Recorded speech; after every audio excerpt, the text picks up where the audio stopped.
Hello friend, আজকে বানাতে চলেছি আমি বকফুলের বড়া। দেখো, কড়াইতে তেল দিয়ে দিচ্ছি। তেলটা গরম হলে বড়া করব।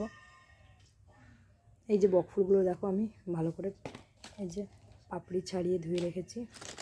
এর মধ্যে আমি এইটুকু মতো লবণ দিচ্ছি, সানরাইজের লঙ্কার গুঁড়ো দিচ্ছি, সানরাইজের হলুদের গুঁড়ো,